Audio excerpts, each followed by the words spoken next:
Hi, it's Yaj again. Sacred Naked Trutheries, what is this now, number 15?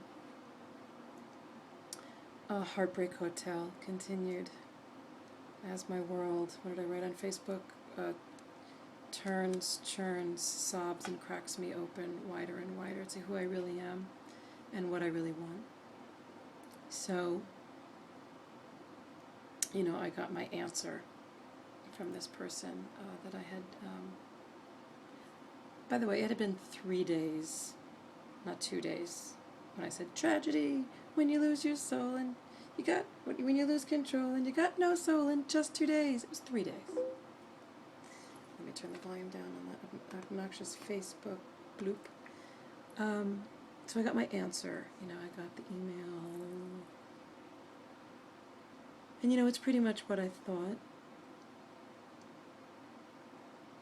There's different ways you can phrase it. I'm certainly not going to read it. But, what it comes down to is, from his perspective, his experience of me, I went too fast, too much, premature, too much, too fast. And what a lot of people do is they interpret that as, I'm too much. Certainly a lot of people would say, I'm too much for him. Which is more accurate than I'm too much. But you still don't really want to be saying, I'm too much, We're at different paces, we're different vibrations. I can totally see how I said and did some things that were more for when you know someone more and you have a little bit more under your belt in terms of a relationship moving along. Or what happened for me is that, and I don't regret any of this, I unexpectedly, surprisingly, got hit with feeling love feelings for someone that I really just met. And this happens. It's happened to me before. I'm sure it's happened to many of you. But it felt really powerful. And, my mind was like, but he's this, but he's that, but you're this, but you're that, but, it's so soon. But, I just was enjoying it so much. It felt so good to feel the portal just that I am, right? Our job is to be the portal and to let love flow through and to just be so open, and this love energy was just coming through. And we get so caught up in I love you, do you love me? What is love? Love is an energy. We say we have feelings of love, and of course, yes, we have very strong feelings that go along with all of this stuff, sexuality and relationships and dating and marriage and connecting. But I look at love itself as an energy that is divine energy. It is universal energy. It is the highest vibrational energy. When it turns into feelings, it's when it's projected onto a specific love object: a cat, a child, a lover, a parent, ourself. Although that's more divine. When we project it onto, when we put it up, self-love is really just allowing ourselves to be a portal of love, including for ourselves. So what happened with this person was it just happened. I don't know why. It did. And so I allowed it, and then then I said a couple things that were a little, or a lot premature. I mean, it wasn't crazy. It wasn't anything crazy, folks. I wasn't like, oh my God, I'm so in love with you. Will you marry me? I wasn't saying that. But, that's what it was. I was really touched by feeling love. And, he wasn't. Or, he wasn't like that, Maybe he would have, maybe he wouldn't have, I don't know. but like that's what was happening for me. And so, you know, I expressed, and I radiated from that place. And so the trick is to not let anything that happens externally shut that down in me, and that's a real battle that I'm having right now. But I'm in it to win it. So yeah, I mean that's what the communication was. But again, like what, you know, we have to pay attention to what we notice, our intuition and our instincts. You know, is that there was just a vibration in the email that seemed cold and kind of angry, like you know, there was no like, hi Yaj, listen, let me tell you, you know, what happened. It was just like, there was no salutation, no warm salutation, no warmth really. So it's like, it still hurts. I just can't like get past this, like how you can have such tenderness and then go to like no communication, disappearing, and like a cold email. I guess I'm never going to be satisfied with this one, so I really, really, really need to move on. I really need to move on and let go. And pray and keep my heart open. So I've had, you know, there's so much learning and gifts that are coming from all of this. And, you know, one thing is that I'm really getting that my mission, you know, my purpose, my task is getting clearer and clearer and clearer and clearer. And that it's really about love.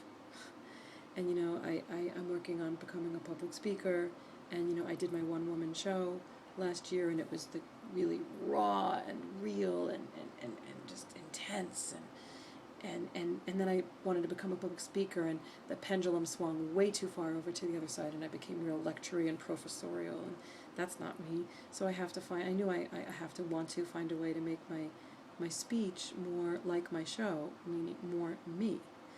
And so I had an insight, I think it was last night driving, that, you know, my message is really love, and that I need to change my speech to being more about profound, deep love and connection. And if I'm going into a corporation, who knows if I ever will, or a conference or some kind of professional setting, I can still use examples like that, but like that really my message is about connection. So even if it's a corporation, you know, like say, you know, own it, say you're sorry, say, you know, I can see how that affected you, let me fix it, you know, let me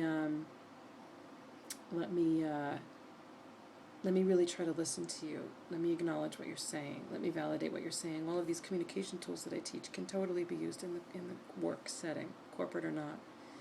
But that my message is really about love, universal love, God love, heart love, body love, and the energy of it, and managing it, and channeling it, and communicating from that place, and coming from that place. And so actually on this person's recommendation, I just watched Jim Carrey's commencement speech. I highly recommend it. Jim Carrey just gave a commencement speech for Maharishi University of Management, MUM. And it was just beautiful and brilliant, and he talks about love over fear, love versus fear, and it was awesome. And I clicked to listen to his acceptance speech. He was given an honorary doctorate of fine arts by the university after all of that, and the commencement speech is really good too. He says, I'd like to thank consciousness, trickster, because you trickster you, for finding another way to amuse and entertain itself. He's really amazing. He's an amazing human being, so I highly recommend that. And also someone recommended that I watch Brené Brown speak. I've listened to some stuff by Brené Brown, but today I watched her talk about, her TED Talk about vulnerability. Highly recommend it. And I grabbed the paper and pen and started taking notes when she was talking about when she studied the people who didn't have shame. Her big thing is shame. That's her big specialty, is shame and unworthiness. And like, what were the qualities of the people that didn't have shame? Because I don't really, you know, it rears its head a little bit. It certainly could have in this instance with this dating scenario. And like, it kind of like maybe knocked a little bit lightly on the door, and I'm like, no, I don't go there. I really don't have shame. And so she said she called these people wholehearted. And the wholehearted, what do they have in common? In the way that they live.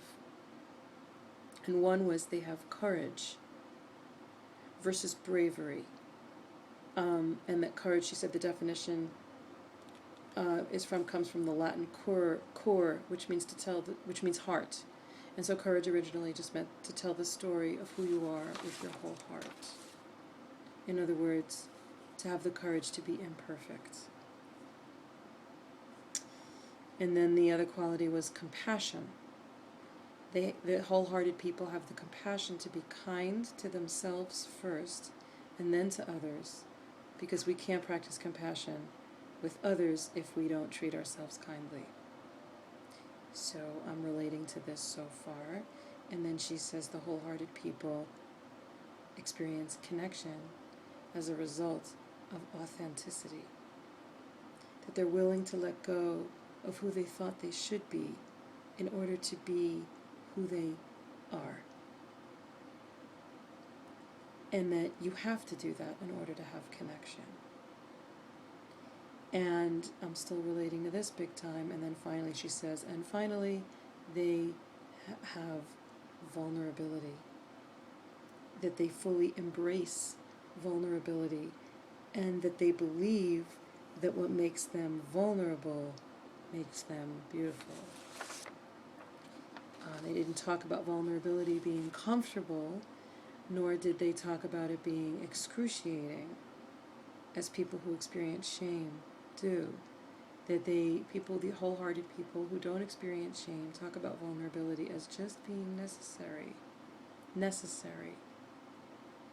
They have the willingness to say, I love you first. The willingness to do something where there's no guarantee. The willingness to breathe through waiting on news. The willingness to invest in a relationship that may or may not work out. And that they thought that this was fundamental. And I relate to all of that. So I'm moving forward. I will confess that I did request one more thing. I did send out a text asking if this person would be willing to meet me one more time to just talk face to face. I just still feel that after sharing such